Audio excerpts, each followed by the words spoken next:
The Babe of the Sky was the nickname given by many to the beloved Amelia Earhart. Born July 24, 1897 in Atchison, Kansas, Amelia would go on to become one of the most famous aviation pilots in America, if not the world.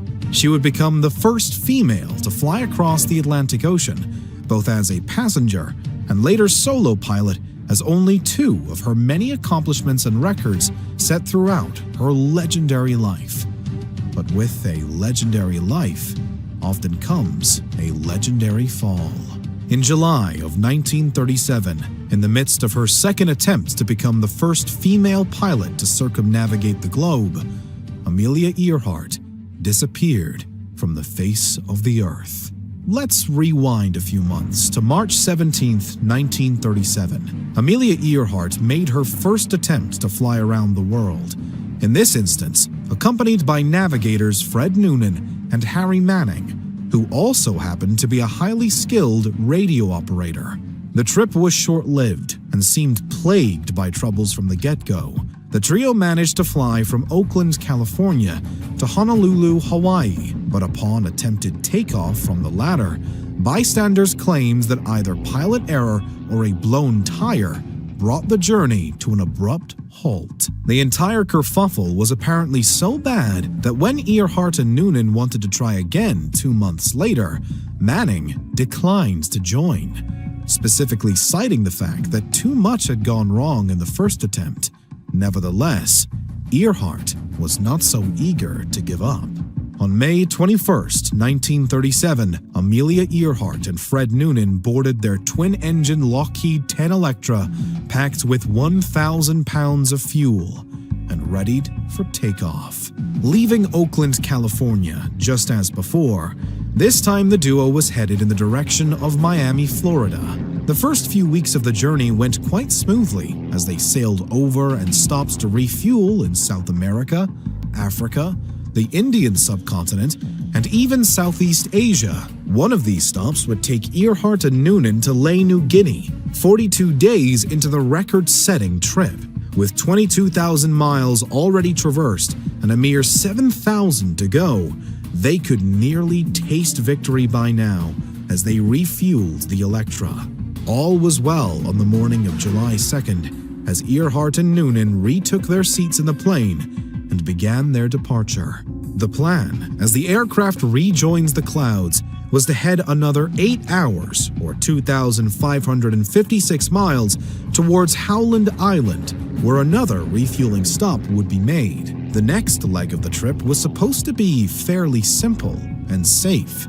Back in New Guinea, a man by the name of Harry Belfer was put in charge of radio operations and maintaining hourly transmissions with Earhart and Noonan. Shortly after takeoff, Harry began with 3 transmissions, attempting to warn Earhart that the current headwinds were much stronger than anyone had anticipated, and thus she should keep in mind its effects on fuel consumption and flight speed.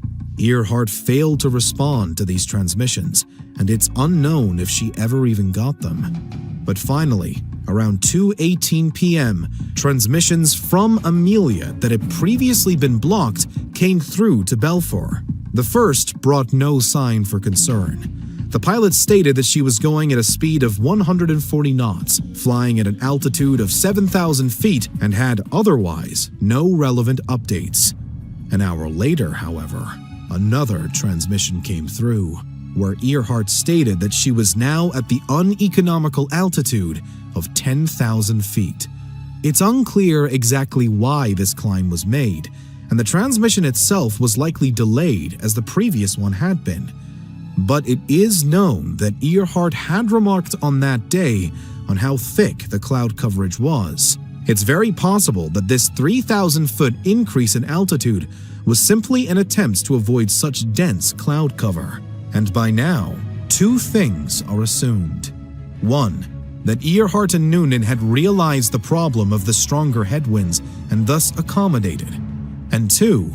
That the Electra was growing near to Howland Island with around 100 gallons of fuel left in its tank. As the hours ticked by, transmissions from Earhart began to make their way through to the Coast Guard's Itasca, which was awaiting the Electra's arrival just off of Howland Island. The crew believes the aircraft must have been getting increasingly closer as the transmissions were becoming stronger over time, and at one point, the radio operator was so convinced that Earhart was near that he actually went outside to look for the plane. This, though, is when everything began to fall apart. One glaring issue that arose at this time was the fact that Amelia nor Noonan was able to hear any communications from the Itasca. They subsequently requested for the crew to use Morse code, but this also failed, and both aviators were struggling to pin down Howland Island's exact location. At one point, the Itasca received a jarring transmission from Earhart.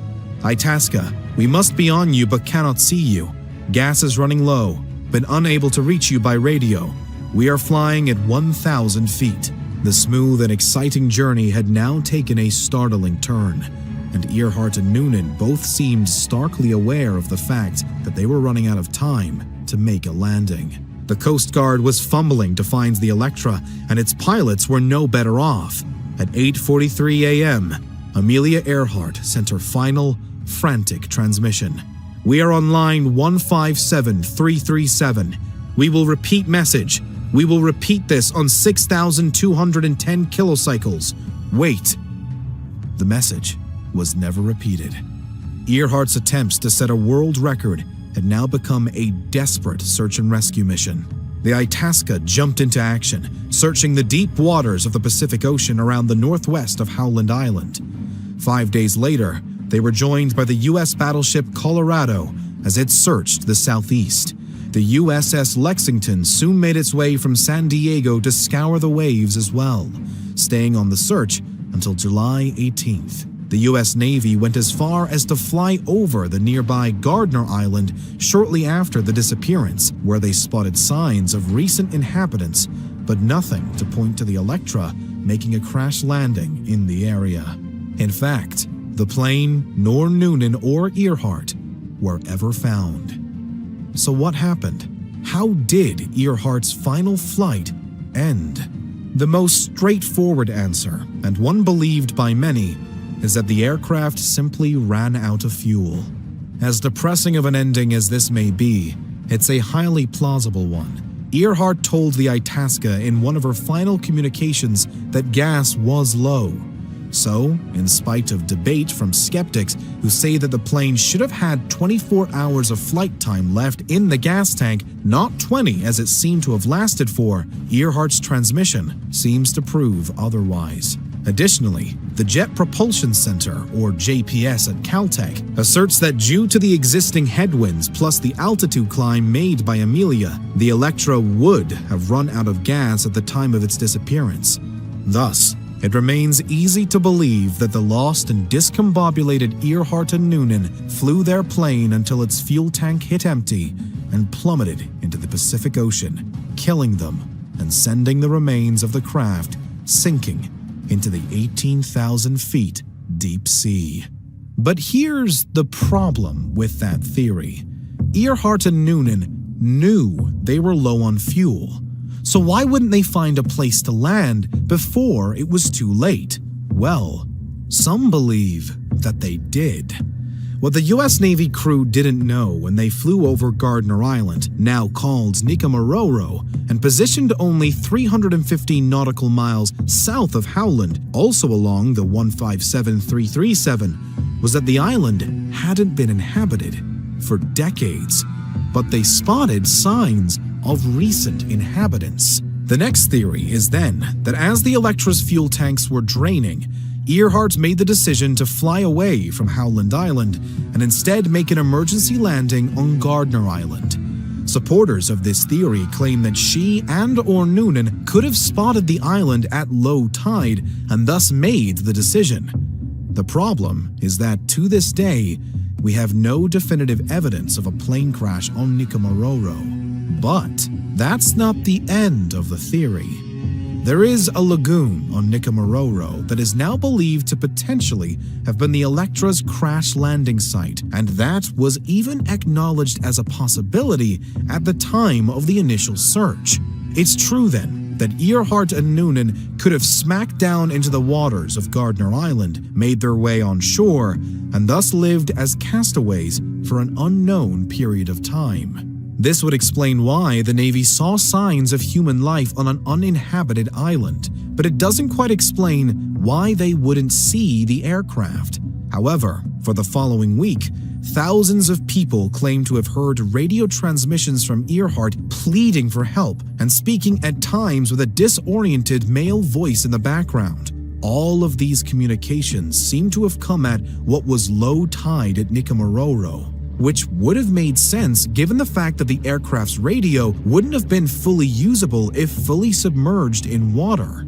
While the Coast Guard dismissed these reports as false, triangulation of these transmissions traces back to Gardner Island.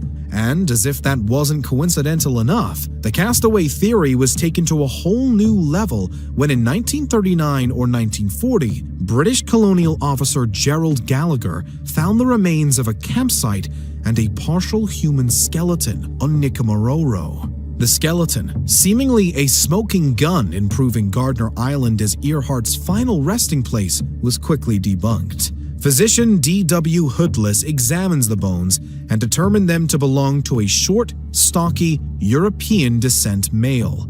Asserting that the skeleton belonged to neither Earhart nor Noonan, Hoodless horrifyingly discarded the bones. In the face of such bizarre investigative practices, somehow, all was not lost for the skeleton evidence.